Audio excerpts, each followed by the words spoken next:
ચાણસ્મા ખાતે ભોલે ગણપતિ દાદાનું વિસર્જન કરવામાં આવ્યું। ચાણસ્મા ખાતે ગણેશ ચતુર્થીને લઈ 10 દિવસ અનંત ચૌદસ સુધી ગણપતિ દાદાનો ઉત્સવ ઉજવા અને આજરોજ અનંત ચૌદસના દિવસે ભોલે ગણપતિ દાદાનું વિસર્જન કરવામાં આવ્યું।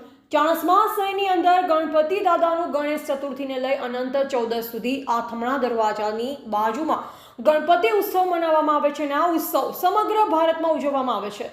ત્યારે આજરોજ ચાણસ્મા ખાતે અનંત ચૌદસના દિવસે ભોલે ગણપતિ દાદાનું વિધિવત શાસ્ત્રોક્ત વિદાય આપી સમગ્ર ચાણસ્મા ગામમાં ભોલે ગણપતિ દાદાની વિશાળ શોભાયાત્રા કરવામાં આવી।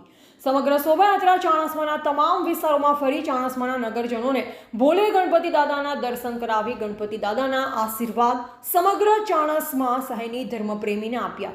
ત્યારબાદ વિસર્જન કુંડ બનાવવામાં આવેલ જગ્યા ઉપર લઈ જઈ ભોલે ગણપતિ દાદાનું જળની અંદર શાસ્ત્રોક્ત વિધિ દ્વારા વિસર્જન કરવામાં આવ્યું। એવા પ્રવીણભાઈ સથવારા, ચાણસ્મા।